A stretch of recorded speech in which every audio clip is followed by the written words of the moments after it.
Halo guys, hari ini kita ada di Suwa Station. Bentar lagi kita akan berangkat menuju ke Danau Suwa. Hari ini tuh kebetulan aku lagi libur, jadi karena hari ini libur, menyempatkan diri untuk ya jalan-jalan di ya agak jauh dari apartemen.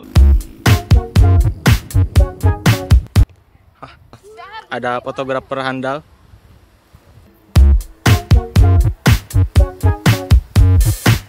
By the way, saat ini aku lagi di Danau Suwa, salah satu danau yang ada di Nagano. Jadi aku sambil healing, sambil jalan-jalan, ya sambil kayak lihat danau di sekeliling.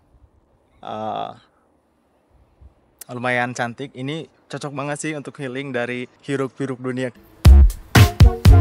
Nah, suatu saat kalau misalkan teman-teman pergi juga ke Jepang, healing ke Jepang, liburan ke Jepang, nah boleh juga nih mampir ke sini.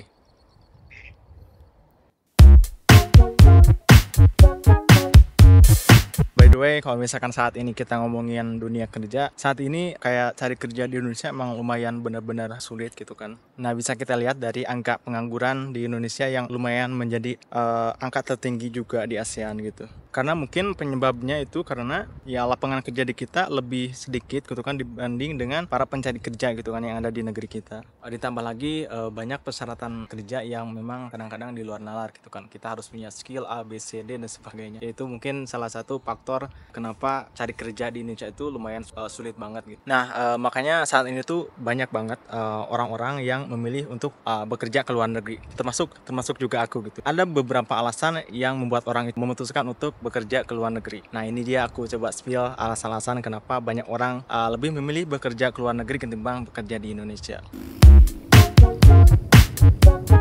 Alasan pertama yaitu peluang kerja yang lebih besar. Nah, di luar negeri ada banyak sekali kesempatan untuk kita mendapatkan lapangan pekerjaan. Nah, termasuk juga kayak di Jepang saat ini. Menurutku kerja di luar negeri, khususnya mungkin saat ini Jepang, itu kayak lapangan pekerjaan itu lumayan banyak banget karena memang mereka kekurangan tenaga kerja lokal. Jadi mereka sengaja membuka banyak lapangan pekerjaan untuk tenaga asing, dan dari segi persyaratannya pun mereka nggak terlalu neko-neko. Nah, menurut informasinya katanya Jepang itu saat ini sedang membutuhkan kurang lebih 840.000 tenaga asing dalam jangka waktu 5 tahun ke depan. Dan menurutku ini peluang yang lumayan bagus banget gitu kan untuk teman-teman yang benar-benar berminat untuk ingin bekerja ke Jepang gitu kan. Apalagi rencananya itu Indonesia juga akan meningkatkan jumlah pengiriman PMI ke Jepang gitu kan, dari awalnya sekitar 20.000 menjadi 50.000 orang per tahun.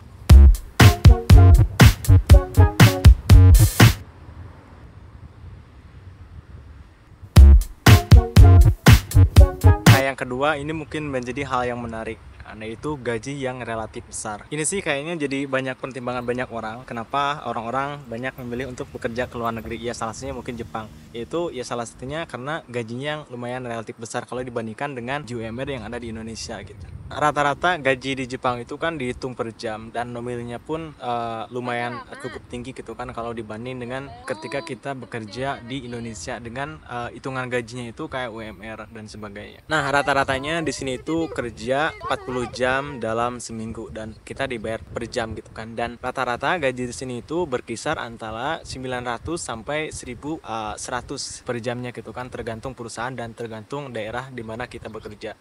Setiap orang mungkin beda-beda ya istilahnya, tapi ini kayak kisaran aja gitu. Range-nya antara 900 sampai 1.100. Mungkin ada juga yang lebih dari itu, mungkin ada juga gitu. Ya, mungkin nanti teman-teman juga bisa cari sendiri di Google dan sebagainya. Tapi kadang juga gitu kan, selain dari upah minimum ataupun upah per jam yang kita dapatkan dari perusahaan, kita juga kadang-kadang dapat tunjangan juga, bisa kayak tunjangan hari libur ataupun dapat bonus dari perusahaan. Nah, itu tergantung perusahaannya. Mungkin ada juga yang kita itu dapat, ada juga yang nggak dapat sama sekali gitu kan. Jadi bergantung dengan perusahaannya sendiri nanti ketika bekerja di Jepang.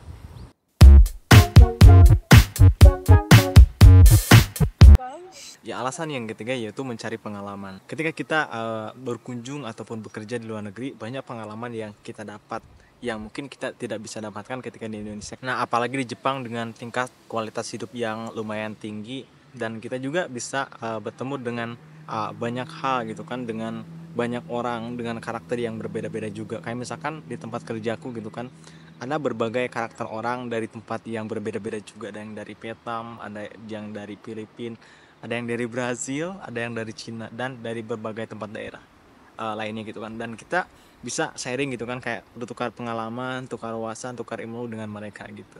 Nah, tinggal di negara baru juga kita belajar juga dengan budaya baru gitu kan. Nah, selain daripada itu, kita juga dapat mengeksplor gitu kan beberapa tempat atau berbagai macam tempat yang menarik dan mungkin berbeda gitu kan dari Indonesia. Tambah lagi kan Jepang sebagai salah satu destinasi wisata terbaik di dunia juga.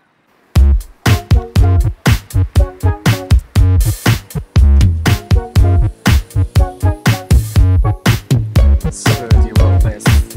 Nah, kita lanjut lagi jalan-jalan. Aku paling seneng di sini tuh kalau jalan-jalan ya sore hari kayak gini.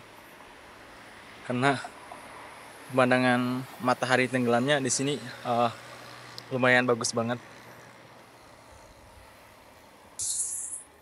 Nah, banyak orang juga yang kalau misalnya datang ke sini tuh sambil ya duduk-duduk di taman gitu, kayak ya sambil makan-makan gitu, sambil ada juga yang sambil baca, sambil main bareng anak-anaknya.